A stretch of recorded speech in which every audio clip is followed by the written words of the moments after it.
welcome back to my channel. My name is Brittney Bundles, and today's video is going to be going over some of the reasons why I say you shouldn't limit yourself or your business to just one social media platform.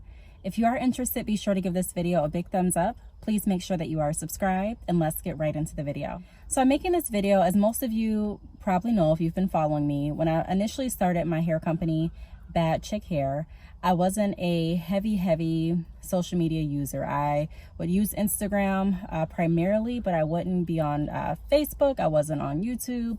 I really wasn't on Snapchat, Twitter, anything like that really active. And so I had accounts, but I wasn't on those social media platforms. And the reason being is because I didn't recognize some of the importance behind making sure that you're marketing on every platform. And so today, that's what I'm going to go over. I think this is going to be a really helpful video because a lot of people that I come into contact with really don't like using social media for one reason or the other. And I don't want to say a lot, but some people. And then also you have some people that are like, you know, I'll use just Facebook, but I'm not using any of that other stuff, or I'll use just Instagram, but I'm not using any of that other stuff. And I'm going to kind of show or explain in this video why making sure that you're using multiple platforms could be helpful to yourself, you know, your personal use and also your business. So the first thing that I want to go over is you never want to put all of your eggs in one basket.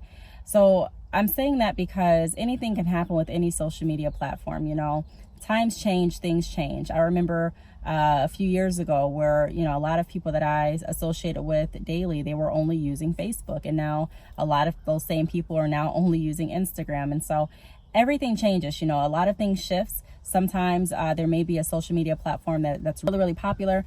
I remember when I was toward the end of my high school days, I don't know if any of you remember this, but I think it was MySpace. MySpace was really popular, and you hardly hear about MySpace. In fact, I don't even know if it exists anymore, to be honest. But you know, that's a prime example. And so let's take MySpace for an example. If I only used MySpace, and that was the only thing that I was comfortable doing, and I didn't want to expand with any of the other social media platforms, or if I was just comfortable using just that and that's it, what would happen?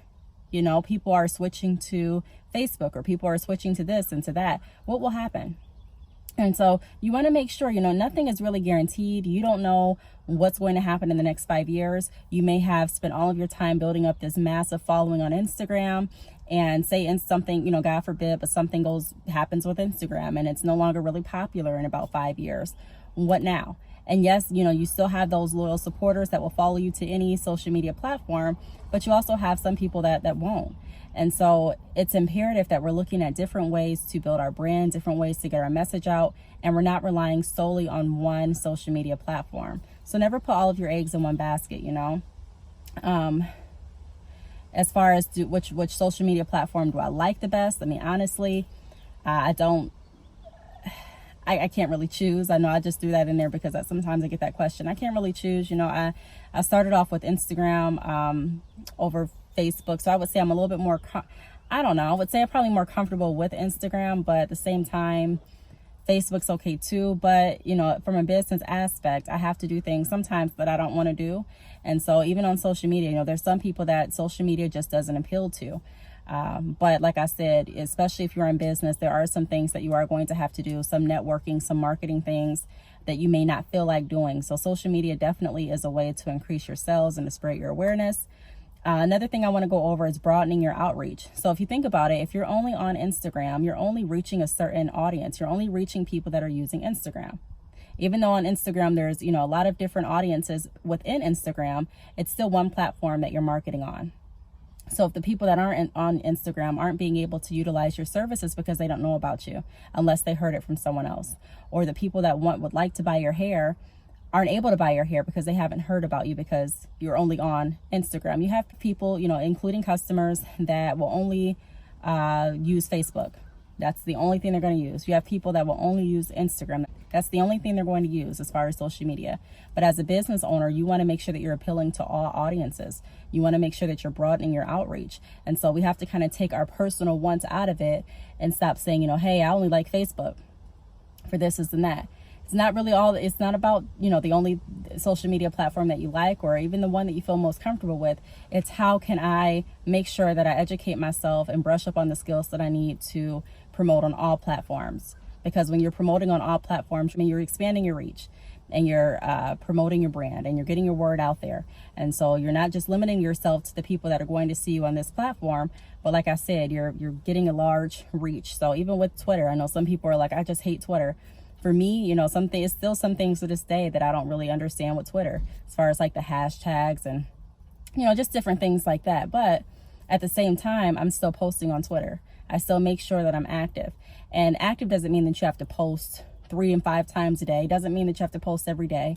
It just, you know, means that you're not abandoning your page. You know, you don't go for years without making a post. You don't go for months without making a post. That you're pretty active, and that your supporters or your followers or people that are searching you know to expect that you are still here and engaged. Because I don't know if any of you have reached out or if you've looked at certain business pages. You know, maybe you were interested in buying something, but you wanted a little bit more information.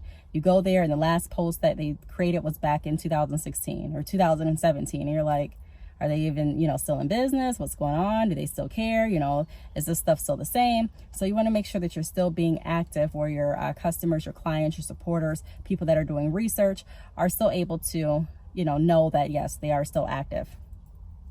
Another reason why I would recommend promoting on all social medias instead of just one specific one is because you want to make sure that you're always accessible.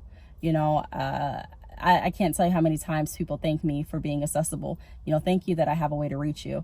We don't want to neglect our customers. We don't want to have our customers jump through hoops to get to us.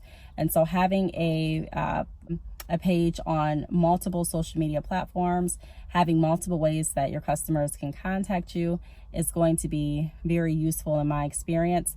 Now, some of those ways may change depending on what you're doing, depending on how your company changes, grows, or consolidates. You know, it depends on a various amount of factors. But one thing that you do want to make sure is that you have a direct contact. You know, hey, you can contact me on Facebook DM, you can contact me on my Instagram DM, you can contact me on my text messages under my YouTube videos.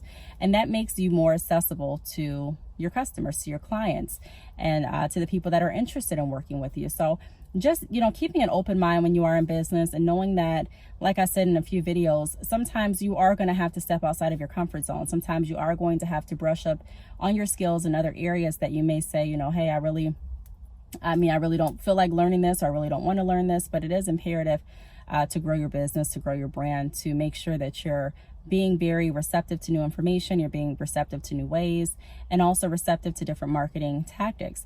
And so social media, it's not the only marketing tactic that you can use, but it definitely works. For the longest, when I started my hair business, I just would not, I did not want to be on social media. I just did not. And if I was on social media, it would just be on Instagram. And that was fine for me. I was just fine being on Instagram. And I would convince myself, this is enough. This is enough. This is enough. Despite what people would tell me, they would be like, hey, I would love to see you on Facebook. Hey, you really should get a YouTube. Hey, you should do this. You should do that. And, you know, I would post sometimes, but I really didn't see the importance of it. I'm like, you know, people want to contact me, they can go to Instagram, but you have to think of like a customer. There's a lot of companies out there, and, you know, people are wanting to shop with, not, like I mentioned, not only with who's the cheapest or with who they hear the most about, but people are wanting to go to someone that's accessible as well, someone that they can easily connect with, and someone that has their information spread out, you know, as far as, okay, I can find them on Instagram, I can find them on Facebook. It also builds a sense of security, because a lot of times when we are looking at companies to work with or to shop with, you know, sometimes it's that fear factor. You know, is this company legitimate? Will this company take my money? Is this company going to rip me off? Has this company worked with other people before? Is it a scam? And so if you can see a legitimate website, if you can see social media pages, not just on Instagram, not just on Facebook, but you also see them on Twitter, on Snapchat, but it makes it that much easier for people to want to work with you, and for people to want to do business with your company, because it looks like you're legitimate, you know. And so I really wanted to make this video just to share some of the tips that we went over as far as why it is important to make sure that you're available on all social medias. Be mindful of that. You know, anything can change at any time. And the last thing that you would want is for you to build up this huge following or this huge awareness or this huge platform on just one social media. And then something happens with the social media. They change their terms, their policies, requirements, whatever the case may be. And, or they just, you know, people are no longer interested. And so you're you're scrambling trying to find out how you can rebuild yourself on another platform, where if you would have just taken the time to strategically spread your awareness out on all platforms, you'd probably be in a better position. So if you have any questions, be sure to leave them down below. Thank you so much for watching, and I will see you all in my next video. Bye.